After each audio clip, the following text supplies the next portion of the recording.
Cesar Millan, le célèbre maître chien, a choqué la nation lorsqu'il s'est effondré au tribunal après avoir entendu le verdict. Ce moment a suscité de nombreuses interrogations. Que s'est-il passé? Comment un dresseur de chiens renommé a-t-il pu se retrouver dans cette situation? La justice a-t-elle été rendue ou s'agit-il d'une affaire controversée? Découvrons maintenant toute la vérité. Les allégations. Malgré sa brillante carrière, Cesar Millan n'a pas été épargné par la controverse.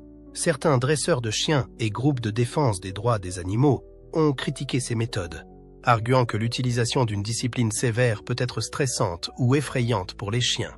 Mais des événements récents, notamment le procès dans lequel il a été impliqué, ont fait basculer sa carrière.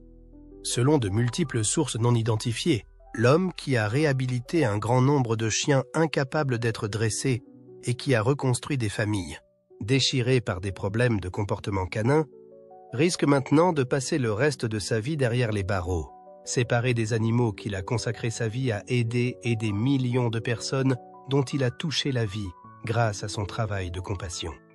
Pendant plus de 20 ans, Millan nous a invités dans les foyers de tous les États-Unis, démontrant aux familles qui étaient sur le point d'abandonner leurs chers animaux de compagnie qu'il y avait de l'espoir, que même les canidés les plus difficiles pouvaient être réhabilités avec de la patience, de l'empathie et le bon type de leadership. Grâce à son comportement aimable avec les animaux, à son sourire réconfortant et à sa foi inébranlable dans la possibilité d'une seconde chance, il est devenu un ami fiable pour ceux qui aiment les chiens dans le monde entier. Jennifer Anderson, âgée de 56 ans, est présente à chaque jour du procès pour soutenir Millan. Se souvient de la grande dévotion de sa mère à l'égard de César. La maladie d'Alzheimer dont souffrait ma mère lui faisait oublier beaucoup de choses. Mais elle ne manquait jamais d'identifier César chaque fois que son émission était diffusée.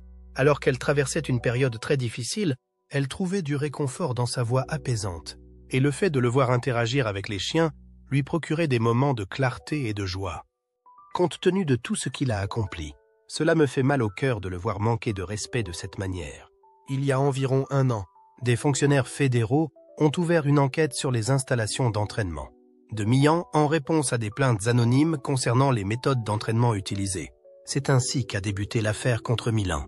Lorsque les enquêteurs ont affirmé avoir découvert des irrégularités financières liées à la fondation caritative de Millan et à ses activités à l'étranger. Ce qui avait commencé comme une enquête normale s'est rapidement transformé en quelque chose de considérablement plus important.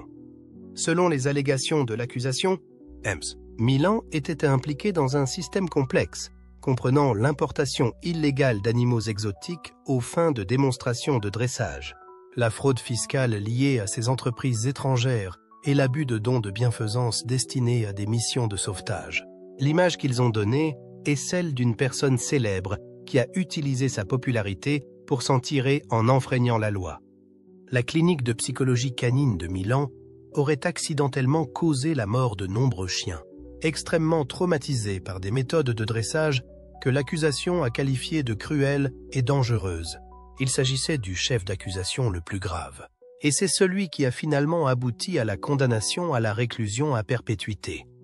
Pendant toute la durée du procès, Millan a clamé son innocence et a insisté sur le fait que les décès étaient la conséquence de problèmes de santé préexistants chez des animaux qui avaient déjà été traumatisés et qui étaient destinés à l'euthanasie avant que sa clinique n'accepte de les prendre en charge en tant que solution de dernier recours. La vraie mesure de Cesar Millan. Selon le témoignage du docteur Maria Rodriguez, une vétérinaire qui a travaillé avec l'organisation caritative de Millan, il s'agissait de chiens que personne d'autre ne voulait manipuler. Ils avaient été soumis à des tortures extrêmes, avaient souffert de la faim et avaient été exploités dans des rings de rixe. Nombre d'entre eux n'ont reçu aucun traitement pour leurs blessures et leurs problèmes de santé pendant plusieurs années. César était leur dernier espoir, et il s'est occupé de ces cas malgré les risques encourus, parce qu'il ne pouvait pas supporter de voir un chien perdre sans faire un effort pour l'aider. L'incroyable récit de la façon dont Cesar Millan a sauvé la vie de toute une famille au cours de ce qui n'était au départ qu'une simple séance de dressage a été l'un des témoignages les plus chargés d'émotions qui ait été présenté tout au long du procès. Cependant, la majorité de la couverture médiatique a complètement ignoré ce témoignage. Les larmes coulaient sur le visage de Sarah Thompson alors qu'elle racontait les événements d'octobre 2018. Une journée qui a commencé comme une ultime tentative pour sauver le Rottweiler mixte en difficulté de sa fille et qui s'est terminée avec Milan, sauvant toute sa famille d'une tragédie inimaginable. Madame Thompson, qui est âgée de 58 ans et enseigne à l'école primaire dans le Colorado, a pris la parole à la barre avec des larmes qui coulaient sur son visage. Lorsque ma fille Emma luttait contre la mélancolie à la suite du décès de son conjoint dans un accident de voiture, nous avions adopté Bear comme chiot pour elle. S'est souvenue Madame Thompson, sa voix s'élevant à peine au-dessus d'un murmure. C'est grâce à lui qu'elle a pu trouver la force de sortir du lit et d'affronter la journée. En revanche, en grandissant, il a acquis une grande hostilité à l'égard des étrangers et des autres chiens. L'hostilité imprévisible de Bear a continué à échapper à tout contrôle, malgré le fait que la famille ait demandé l'avis de plusieurs dresseurs et vétérinaires comportementalistes, et qu'elle ait même envisagé d'administrer des médicaments. À la suite du comportement agressif du chien à l'égard d'un livreur, le service de contrôle des animaux a émis un dernier avertissement, déclarant que le chien devait être pris en charge, faute de quoi il serait euthanasié. Thompson a ajouté qu'Emma était totalement incrédule. Elle avait déjà perdu son conjoint. L'idée de perdre Bear était intolérable. Dans un dernier effort, j'ai envoyé une lettre au programme de César sans m'attendre à une quelconque réponse.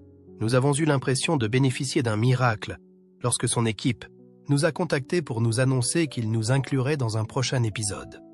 Le matin d'un automne frais, Milan est arrivé dans leur maison de montagne.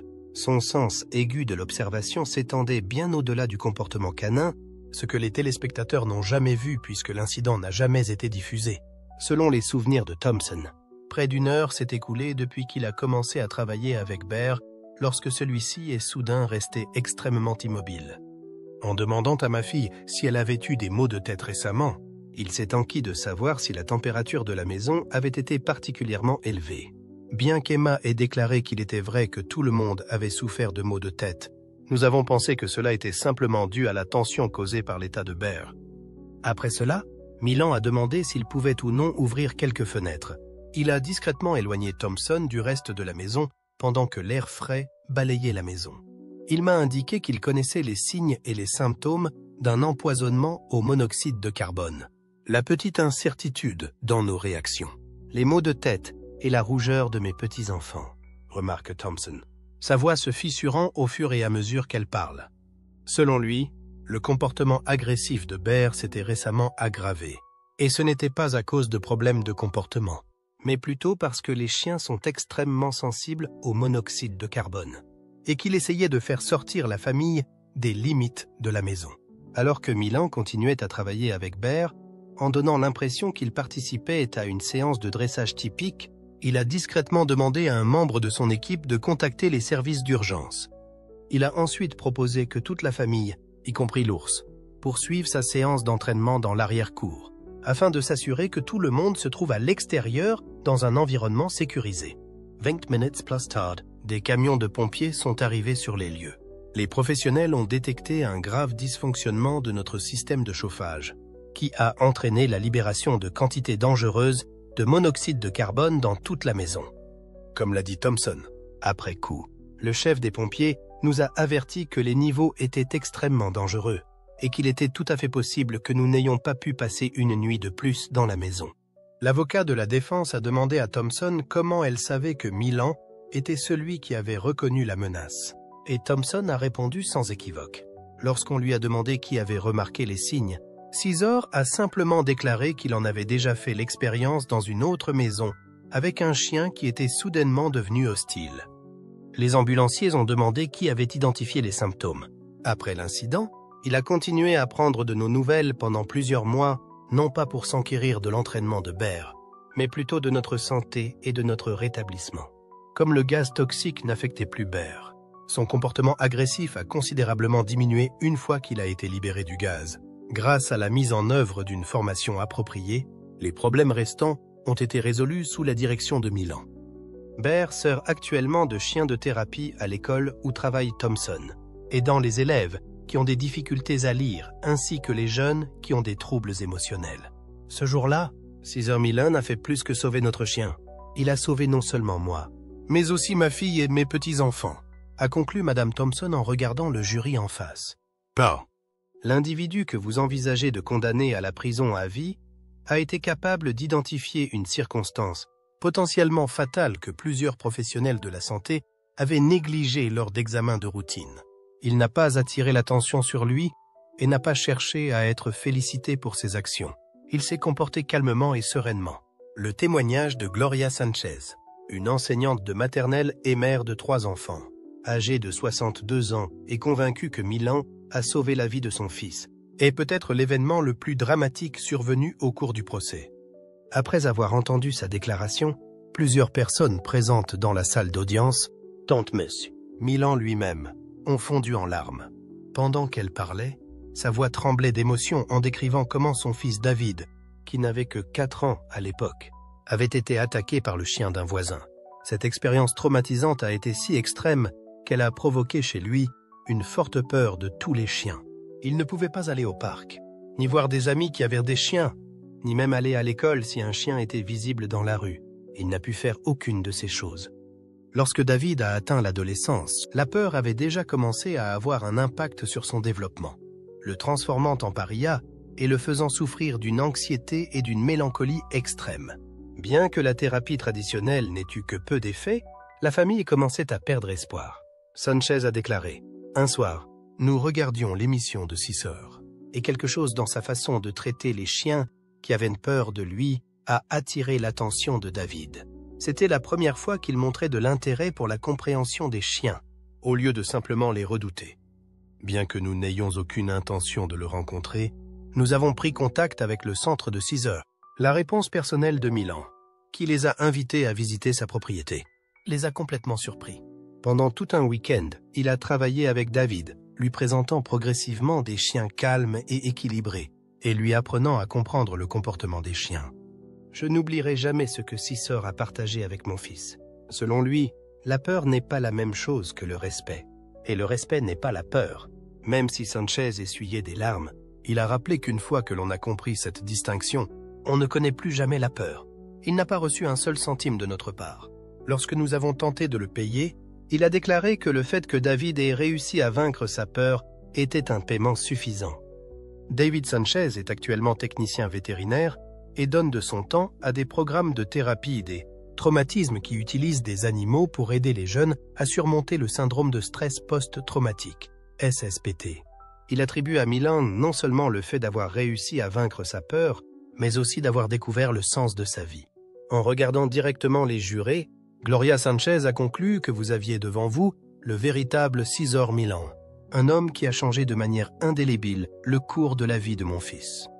Parce qu'il est le genre de personne qu'il est, il a donné de nombreuses heures de son temps pour aider un jeune qu'il n'avait jamais rencontré. Quelqu'un prêt à aider de quelque manière que ce soit et pour quelque raison que ce soit. S'il vous plaît, ne le retirez pas de la vie de toutes les familles qui ont encore besoin de lui. Impact sur les personnes. Le témoignage d'Angela Martinez, une mère célibataire de 54 ans, démontre que l'influence de Caesar Milan s'étend bien au-delà du domaine du dressage des chiens. La voix de Madame Martinez tremblait lorsqu'elle décrivait comment Milan avait non seulement réhabilité le berger allemand agressif de sa famille, mais aussi sauvé son fils d'une voix qui aurait été destructrice. Martinez a déclaré à la salle d'audience qui était dans un état de silence que mon fils Miguel avait 16 ans lorsque nos problèmes ont commencé. Parce que son père nous avait abandonnés plusieurs années auparavant, Miguel était rempli de rage contre le monde entier. En conséquence, il a commencé à sécher l'école et à fréquenter des personnes impliquées dans des gangs. Les éclats de voix et les portes qui claquent sont les seuls signes de la détérioration de nos relations autrefois étroites. Pendant cette période de bouleversement, le berger allemand de la famille, Rex, a commencé à avoir un comportement violent similaire à celui de Miguel. Il est devenu de plus en plus possessif et effrayait toute personne qui lui rendait visite. Après que Rex se soit emporté contre un enfant en bas âge appartenant à un voisin, le service de contrôle des animaux a été placé devant un choix difficile. Soit corriger le comportement du chien, soit le livrer pour qu'il soit euthanasié. La chance a voulu qu'il découvre que Milan donnerait un atelier dans leur ville au cours du week-end. Bien qu'il n'ait pas les moyens de payer le prix des billets, Miguel a attendu plusieurs heures à l'extérieur de la salle dans l'espoir d'apercevoir sa nouvelle idole. Martinez a déclaré au jury que ce qui s'est passé ensuite démontre la véritable nature de l'individu que vous envisagez de mettre en prison.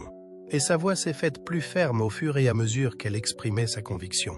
Au moment du départ de Miguel, César l'aperçoit.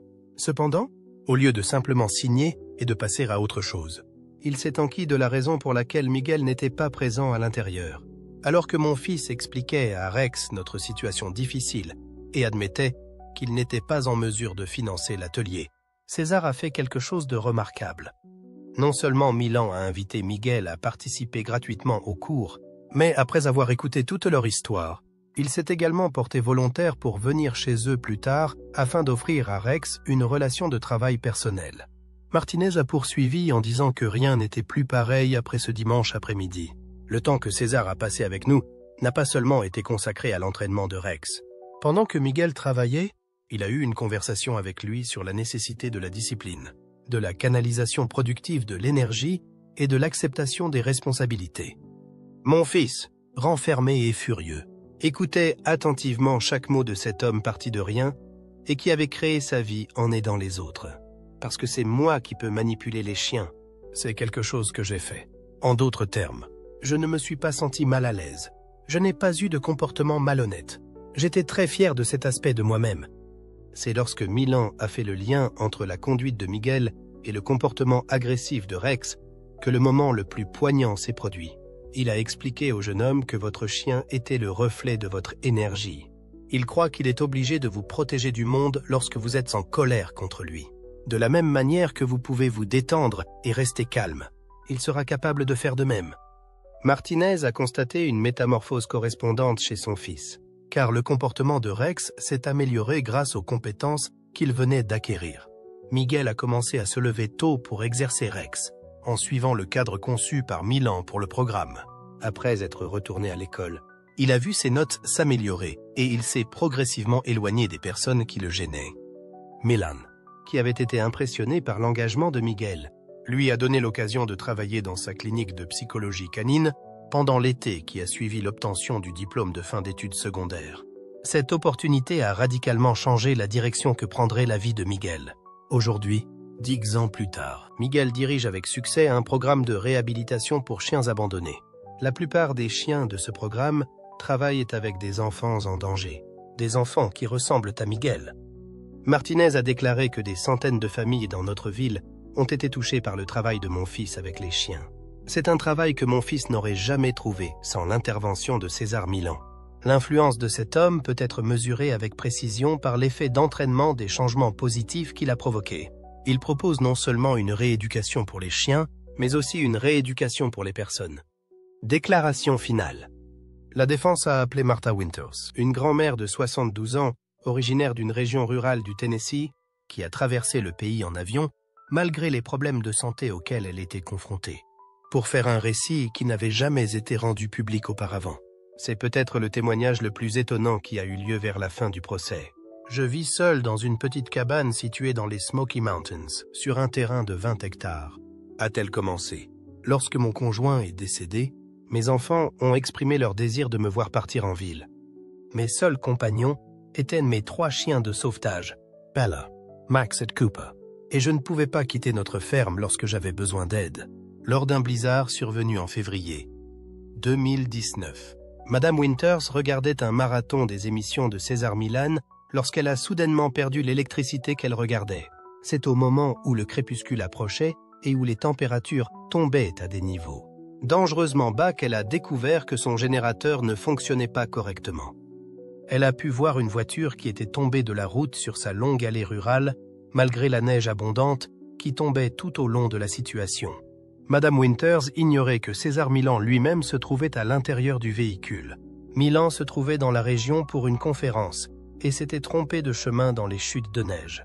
Winters n'était pas au courant de ce fait. Milan a remarqué les signes d'hypothermie qui commençaient à affecter Winters après avoir lutté dans la neige pour aider Winters.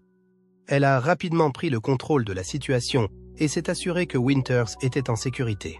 Il a pris la décision cruciale de les déplacer dans la grange, où ils ont pu faire un feu même si les températures chutaient dangereusement et qu'il n'y avait ni électricité, ni connexion de communication. Winters considère les événements qui ont suivi comme un cours magistral de gestion de crise. Malgré les circonstances difficiles, Milan a réussi à rassembler des provisions, à construire un endroit protégé par des bottes de foin et à faire un feu. Au cours de la nuit, alors que la température chutait à des niveaux périlleux, il a entretenu le feu et placé les chiens autour de Winters afin de lui offrir de la chaleur. En essuyant ses larmes, Winters s'est rendu compte qu'il lui avait parlé toute la nuit.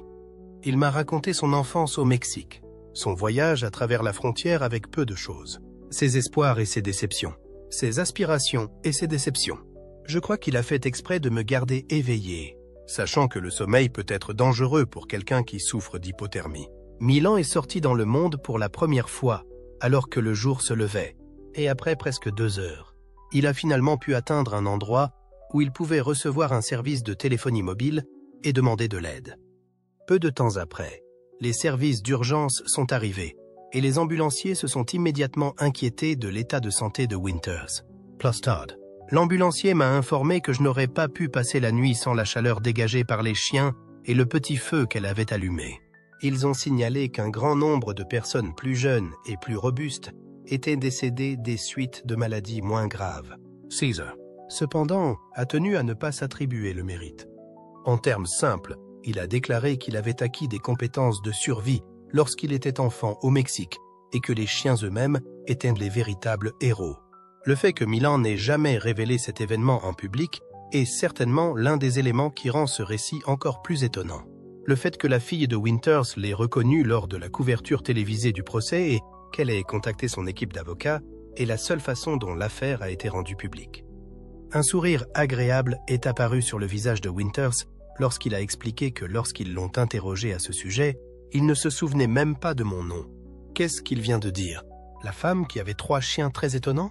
C'est la qualité qui définit l'homme. Il ne considérait pas que ce qu'il faisait était particulièrement remarquable ou méritait d'être connu. Il n'a fait qu'accomplir les actions nécessaires pour assurer la survie d'une inconnue et de ses animaux de compagnie. Et maintenant, la question la plus importante est la suivante. Quelle est la prochaine étape pour César Millan? César Millan n'est pas seulement un dresseur de chiens, c'est une icône dans le monde des animaux de compagnie.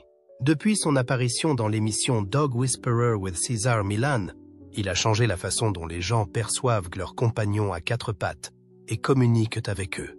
Ses méthodes de dressage, basées sur le calme, l'assurance et l'établissement de normes de meute, ont aidé des millions de personnes à travers le monde à résoudre leurs problèmes de comportement canin, révolutionnant ainsi la façon dont les gens interagissent avec leurs animaux de compagnie. La controverse soulève toutefois une grande question. La réputation que César Millan s'est forgée, au fil des décennies, sera-t-elle éclipsée par les accusations et les controverses qui l'entourent? Certains affirment que, quelle que soit l'issue de l'affaire, César Millan restera dans les mémoires comme un pionnier de l'éducation canine. Il a aidé des millions de familles, sauvé des milliers de chiens de l'abandon ou de l'euthanasie et complètement changé la façon dont les gens comprennent la psychologie canine. Sa contribution est indéniable et, pour de nombreux fans, il reste un symbole de patience, d'amour pour les animaux et d'excellentes compétences en matière de dressage. Cependant, les avis sont également partagés. Certains pensent que cet incident est une grande tache noire dans la carrière de César Millan. Quelle que soit l'issue de l'affaire, sa réputation a été considérablement affectée, en particulier dans un monde où les médias sociaux et les médias sont si omniprésents. Le public est aujourd'hui plus sensible aux questions éthiques et juridiques, et un seul scandale peut faire perdre à une célébrité sa crédibilité auprès des fans. De plus, les méthodes de dressage de César Millan, déjà controversées par le passé, font aujourd'hui l'objet d'un examen encore plus approfondi. Au fil des ans, certains spécialistes des animaux ont critiqué l'approche de César Millan, estimant qu'il s'appuie sur des techniques de contrôle basées sur la dominance plutôt que sur le dressage positif. César Millan peut-il rétablir sa réputation et reprendre sa carrière? Ou est-ce la fin d'une légende de l'industrie du dressage de chiens? Face à une crise, le plus important n'est pas ce qui s'est passé, mais la façon dont une personne l'affronte et la surmonte. César Millan peut choisir l'une des 2 voies suivantes: réagir fermement et reprendre sa carrière. Si César Millan parvient à gérer cet incident de manière transparente et raisonnable, il a de bonnes chances de rétablir sa réputation.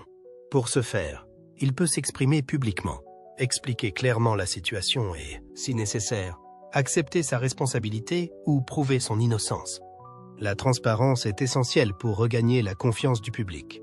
En revanche, s'il continue à contribuer à la communauté des animaux de compagnie, à poursuivre ses programmes d'éducation canine et à prouver la valeur réelle de sa méthode, il peut conserver son poste, prendre du recul et s'éloigner des projecteurs. César Millan peut également décider de se retirer du devant de la scène et de se concentrer sur des projets personnels ou des activités en coulisses.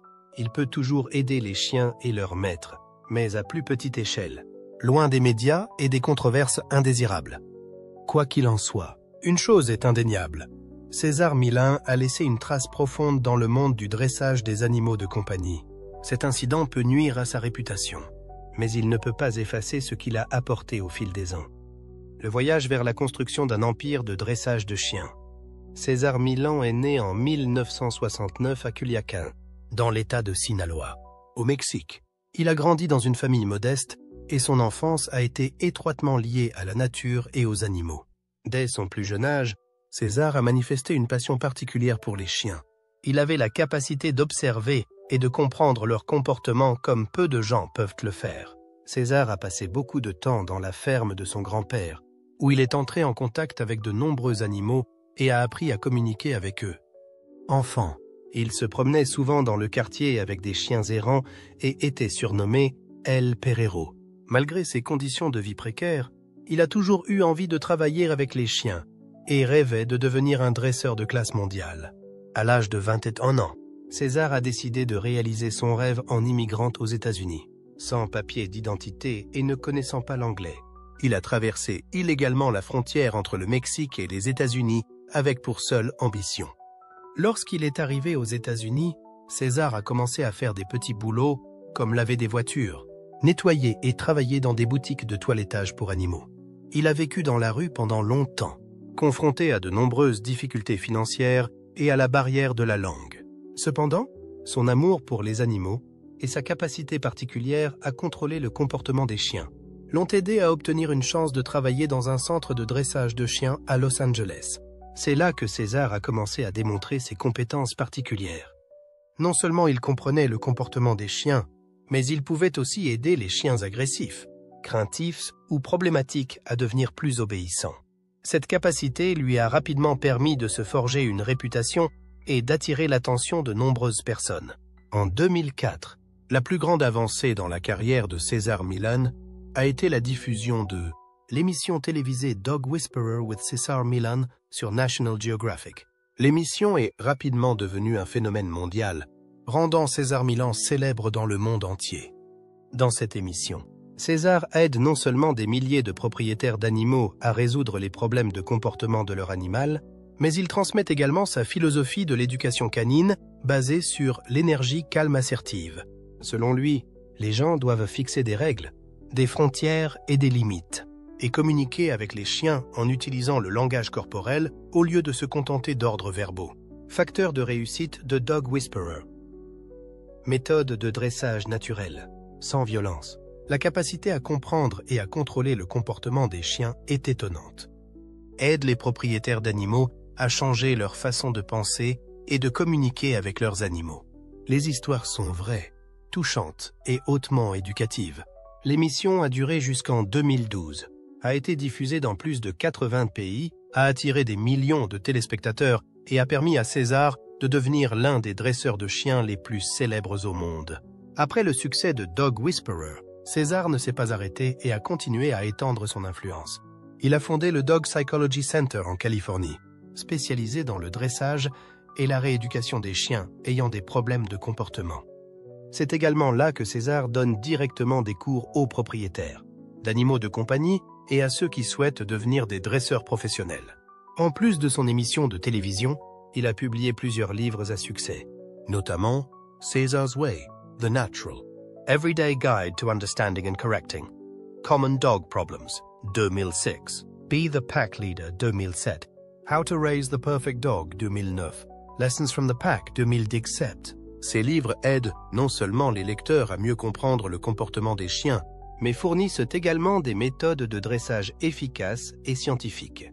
En outre, César développe également des produits et des services liés au dressage et à l'entretien des chiens, tels que de la nourriture, des laisses, des colliers et des cours de dressage en ligne. Sa marque s'est développée, faisant de César Millan une icône dans l'industrie du dressage des animaux de compagnie. César Millan n'est pas seulement un dresseur de chiens, c'est aussi une source d'inspiration. Il a changé la façon dont des millions de personnes dans le monde élèvent et soignent leurs animaux de compagnie. D'un immigrant sans rien, il a construit un empire solide, contribuant à améliorer la vie de millions de chiens et de leurs maîtres. Grâce à ses réalisations, César Millan mérite d'être l'un des plus grands dresseurs de chiens au monde. Il continue à diffuser le message du lien entre les humains et les animaux, tout en aidant les chiens en difficulté à trouver une vie meilleure. Que pensez-vous de la carrière de César Millan? Cette controverse change-t-elle votre façon de le voir? Croyez-vous qu'il surmontera la tempête et poursuivra sa carrière? Veuillez partager vos pensées dans la section des commentaires ci-dessous. Nous serions ravis de vous entendre. Et n'oubliez pas d'aimer la vidéo et de vous abonner à la chaîne pour des mises à jour plus intéressantes.